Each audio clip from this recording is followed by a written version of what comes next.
Abordons les bases de la géométrie en classe de 6e. Alors, la géométrie étudiée au collège, en fait, est la géométrie telle qu'elle a été énoncée par Euclide, qui était un savant grec qui vivait au IIIe siècle avant Jésus-Christ. Commençons par le point. Qu'est-ce qu'un point?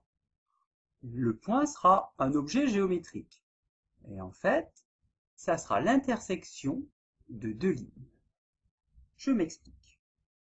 Voici un point.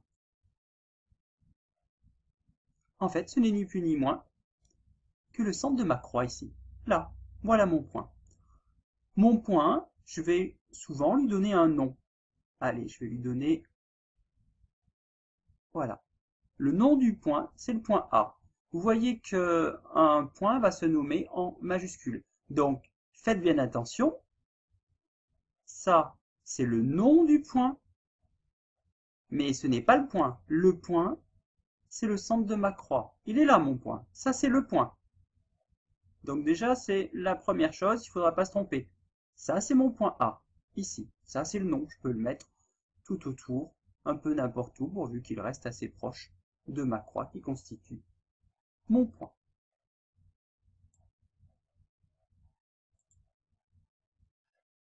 Maintenant, on ne va peut-être pas placer qu'un seul point. On va parfois en placer deux.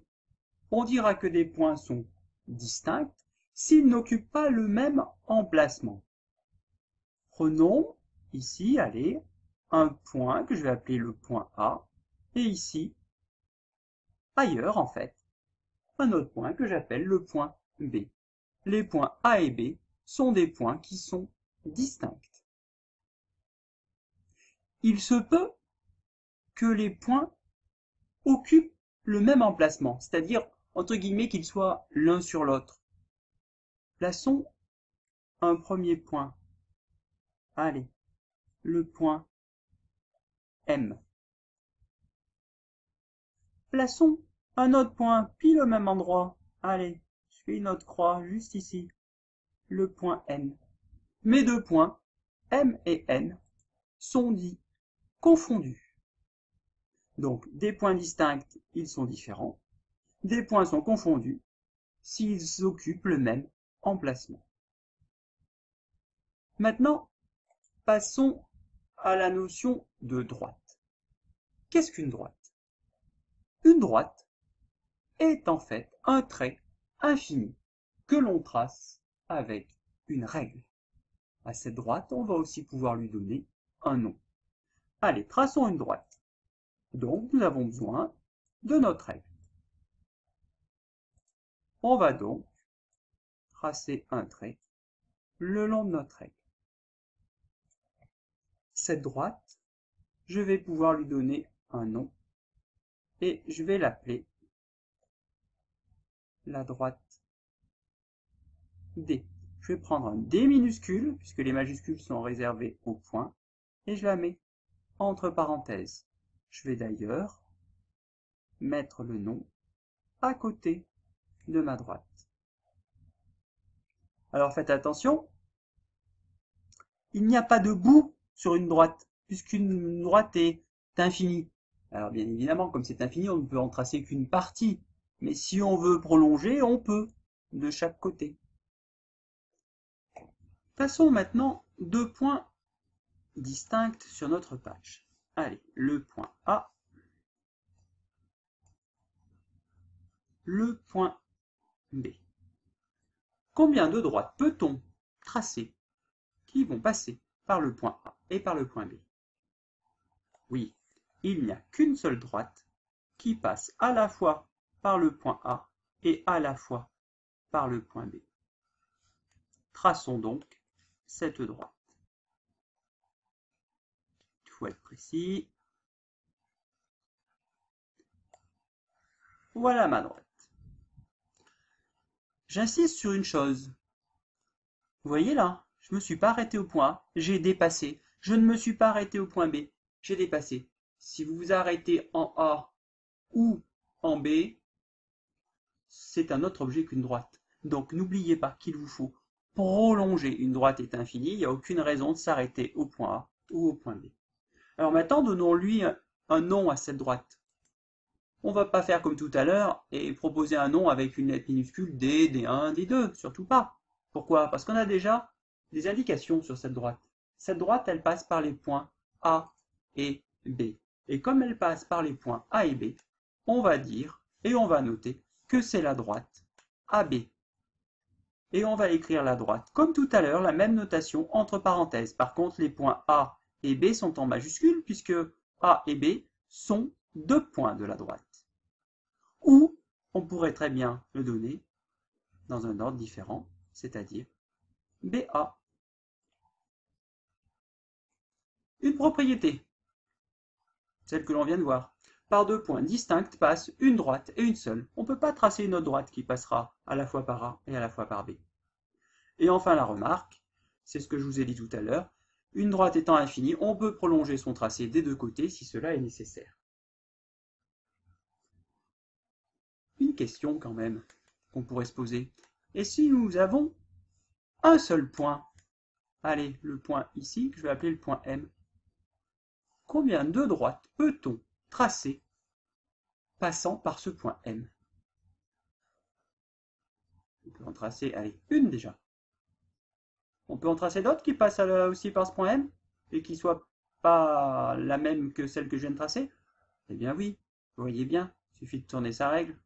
Allez, j'en ai tracé une autre. Je pourrais très bien en tracer une troisième. Et en fait, vous voyez bien qu'il y a une infinité de droites qui passent par un seul point. Allez, passons désormais à ce qu'on appelle les points alignés. Maintenant, qu'est-ce qu'on appelle des points alignés? Des points sont alignés s'ils se trouvent sur une même droite. Comment va-t-on faire pour tracer trois points alignés? Il suffira donc de tracer une droite. Voilà. Donc on prend notre règle et on va tracer une droite. Allez, on veut trois points qu'on va appeler A, B, C. Le point A, ici. Alors on pourrait se demander, mais pourquoi j'ai pas fait une croix comme tout à l'heure? Et la croix, si vous regardez bien, elle y est déjà. J'ai tracé qu'un petit trait, très bien. Et regardez, avec ma droite ici, j'ai bien ma petite croix. Donc voilà pourquoi je ne place qu'un tiret. Allez, plaçons 3 points, A, B et C sur cette droite. Ces 3 points sont donc alignés. Par contre, si je place un point D qui n'est pas ici sur la droite, les points A, D, C, eux, ne sont pas des points alignés. Alors la droite que je viens de tracer là avec les 3 points A, B et C, comment pourrait-on la nommer? Attention, ABC, j'ai entendu ABC entre parenthèses, mais non. Pourquoi? Parce qu'il suffit de citer 2 points de la droite, c'est pas la peine d'en citer 3. Donc comment est-ce qu'on pourrait l'appeler cette droite? On pourrait l'appeler la droite AB. Oui, pourquoi pas? C'est bien la droite qui passe par A et B. Oui, vous avez raison, c'est aussi la droite AC. Mais il y a encore une autre possibilité, oui, la droite BC. On en a encore d'autres? Oui, on peut, j'allais dire, inverser les lettres. C'est aussi la droite B1. Ou bien ici la droite CA, ou encore la droite CB. Vous voyez ici, on a plein de possibilités pour nommer notre droite.